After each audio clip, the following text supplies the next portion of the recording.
just go ahead. I got you. Okay. So when I wanted to ask you about working, coming from Mississippi and you're working on these construction type jobs and the type of basically the racism and stuff that you had to put up with on the job back then. I mean, you still had to fight and be a man and still would get fired. And you still would get fired. Okay. You're fighting for your rights, and you still would get fired. Operator thing won't tell you what to do when your foreman didn't have. He was scared of his job, and if you didn't speak up for yourself, you could be around for the job anytime. Okay. Because come down to the facts of the job Daniels, they don't want to make it safety for you. You might go down, we working 100 feet down in the tunnel.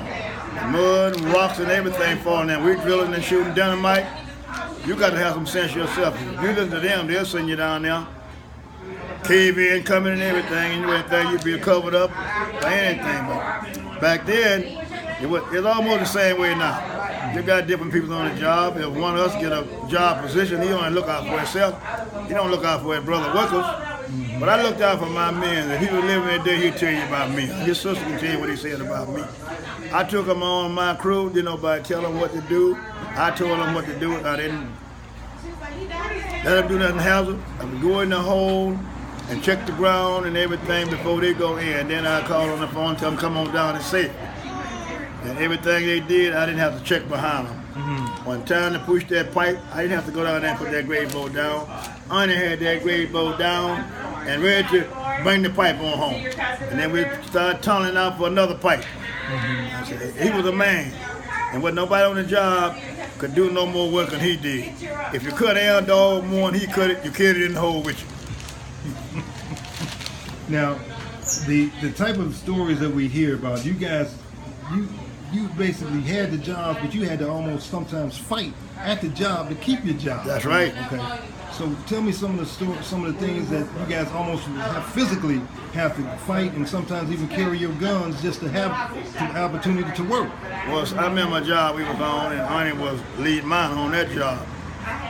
Some of them didn't like Ernie, so they gonna take the whole shift off to get rid of Ernie and let the day shift do most of the work. So Ernie found out that they was over there on his side working. He went out on the job and he called them out the hole. They wouldn't come out the hole. So he went and got them 5 gallons of gas and a bale of hay and went down and made a fire in the tunnel and smoked them out. Wow. So then that guy, the owner, talking about what he could do. I could make a phone call, this one dime right here, and you would be dead before you get home. Ernie stood toe to toe with him and said, I want to know one thing. Do you plan on making that phone call? Because this is going to be the last phone call you make. The phone call wasn't made. And we went back to work, and he went back to work too. They put the shift back on.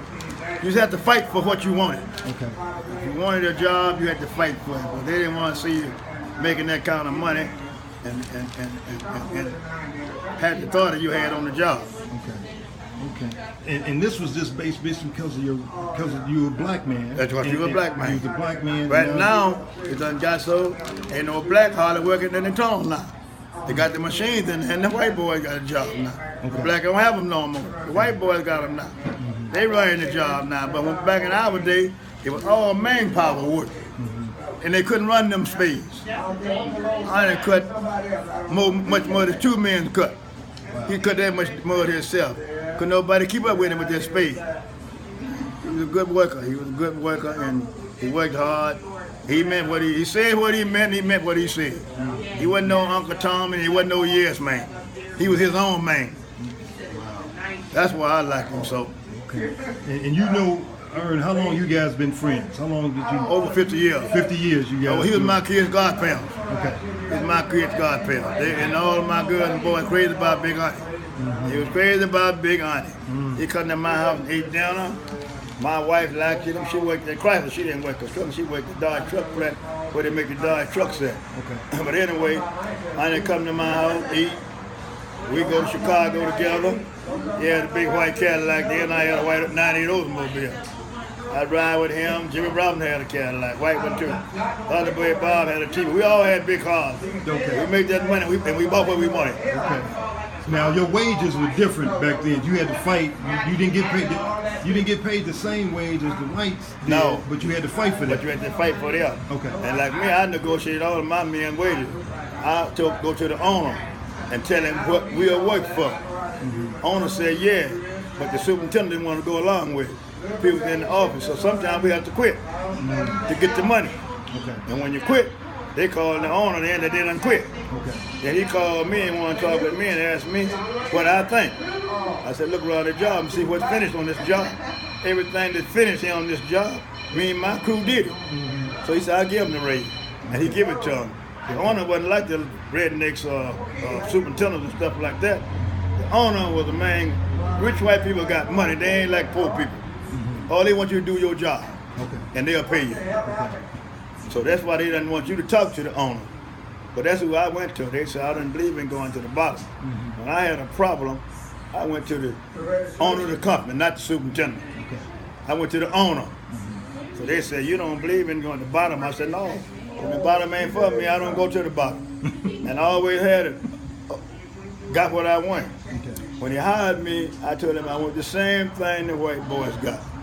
I want a truck, I want a credit card, I want a telephone. He said, I'll give it to you.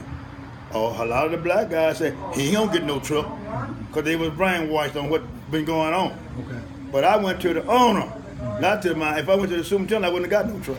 Okay. He sent me downtown to buy my own truck, brand new Ford, power stroker, diesel, breadliner, toolbox, everything. I got pictures of my truck now.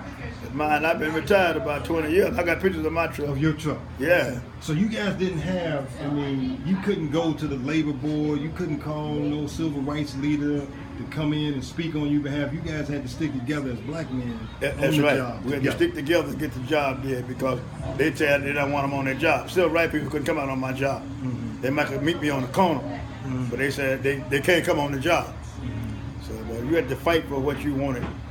If you wanted something and bleed in it, and you was a good worker, the owner of the company, he would give it to you, but you got to get to him.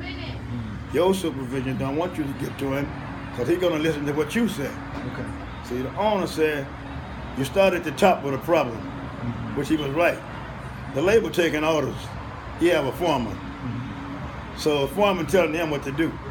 But when something go wrong, the foreman will fire you to keep his job. But the owner didn't go that way. He said, I fire who give the orders. So things changed in later years, you know.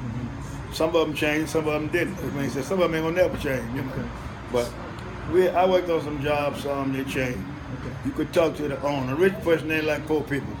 Because they got it all, and they want you, if you can make it, they want you to make it. They want money. They don't look at your race, or who you is. They look at who can do the work. But you got them races on the job is bossing for the owner.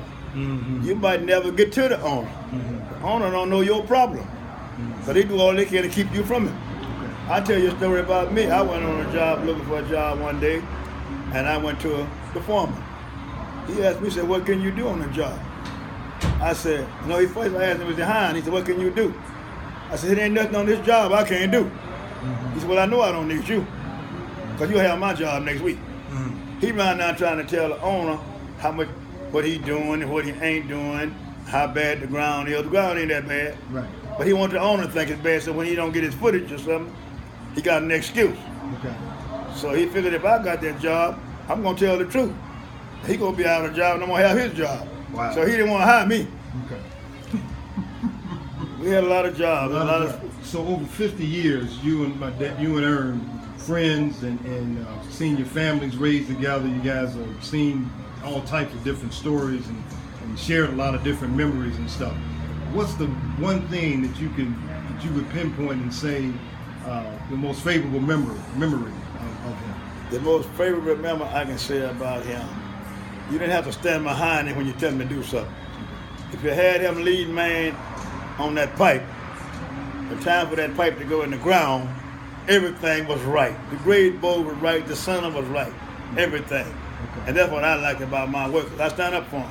Okay. So they got to stand up for themselves too. Okay. And he would stick his neck out for me, and I would stick my neck out for him.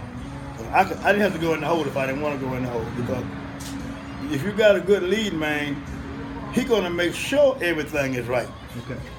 If you ain't, you got to be down there and shoot your center, shoot your grade and all that. But you got a good lead, man. He looking out for you. He making sure your job is did right. You gonna show favors toward him. And any favors to be did, you gonna give them to him. And your dad was man like this. He did what's right.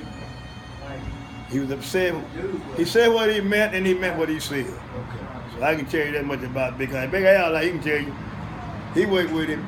Okay. And wasn't nobody gonna outwork him. When time to go home in the night, ain't nobody cut more mud than he cut. And did that until he got old too. Mm-hmm. He did, and he was in his young days, couldn't nobody keep up with him. He was big and muscle a lot. Mm-hmm. Hey, he cut this mud. And all the white people, were scared of him. Yeah, because he didn't take no shit off the white folks. Okay. I remember a story happened to him. I guess if we hadn't got there, if we hadn't got there, something might have would have happened to him. When he first came to Detroit from Chicago, he was driving a white Cadillac. He had no driver's license. So the police stopped him. They always pulling people over when they got a license plate from a different state. Found he didn't have no license, they locked him up.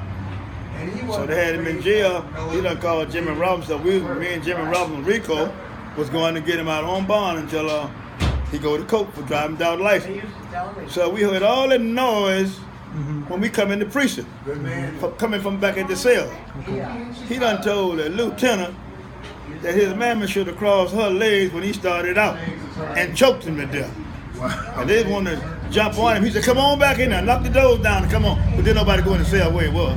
But I'm glad we got that quick as we did, because they might have tried to rush him, you know what I mean? Yeah. But he didn't back down from police or nobody. If he thought he was right, he was right. Okay. So he had a different type of respect that he wanted, and he demanded. He got his respect. Got his respect. Because he was a man big enough to get it. Okay. A little man might not could have got it. Okay. But no two men gonna whoop him. Okay. So you know one was gonna whoop him, two could whoop him. I give him a lot of credit. Okay. That's why I'm here today. That's why you for his funeral. That's why I'm here today. He was a friend and a brother to me. He was a friend and a brother. I came down and visited with him in November or December. I come down and spend the weekend with him. And I always called him. If he couldn't talk, I called to find out how was he doing. I was concerned about him. That way men should be. That's the way men should be about one another. Right. You don't get that much now with black men. Right. You don't get no respect. Okay. You don't get no respect from the black race now. Okay. See, they still think it's got to be like it used to be. I tell you a story about me when I was a kid. I'm from Mississippi. They used to, I go in the drugstore at 8 and 9 years old, order me an ice cream cone, vanilla ice cream. They tell me, "You want chocolate?" I didn't want no chocolate. I wanted vanilla. But they gave me chocolate, and I had to pay for it too. But I didn't want it. But it was good. I had ice cream. See, I'm telling you about me. I've been doing bad by the white people too. It still in me too. But I treat everybody right now. Just don't rub me the wrong way. I don't care. You the police officer, who are you? Don't rub me the wrong way. So I don't feel like I got one time to die. Nah, I ain't got long, but I'm gonna live no way. I'm 86. So I ain't taking no mess now. But don't get me wrong, I ain't bothering nobody. Okay. I do mind my own business. I got a 2015 Stingray Corvette. I got a 2015 Dodge Dakota Ram 1500 truck Hemi. I got a 85 Seville. I got a 71 Eldorado convertible. And mine, I'll show you pictures of all of my stuff. Okay. So didn't nobody give me nothing. Work for everything. Nothing. Didn't steal nothing. You And got I it don't all. want nobody messing over me. And I don't want the police stopping me. Whose car? Mine. Not me and Dylan Moses, and mine. But they want to pull you over. Whose car is this? Or how you drive a car like this? Hey, I work. I'm 86 years old and I can't buy what I want now, get what I want. I ain't got many more years. I sure ain't gonna get it. So I give them respect and I want their respect. Okay. So well, that's James Webb. We appreciate that. And you guys will see this on SB. And thank you, buddy. Appreciate you. Yeah, I would like to keep in touch with you because I've been knowing you since you was a baby. That's right. And I'm going to make sure you do keep in touch with me. So we're going to make sure we got my numbers and everything. Yeah. And make sure when you talk to your mother, be the night tomorrow, you tell her that I'm down here. Okay. I'm going to call her right now for you to talk to her. Yeah.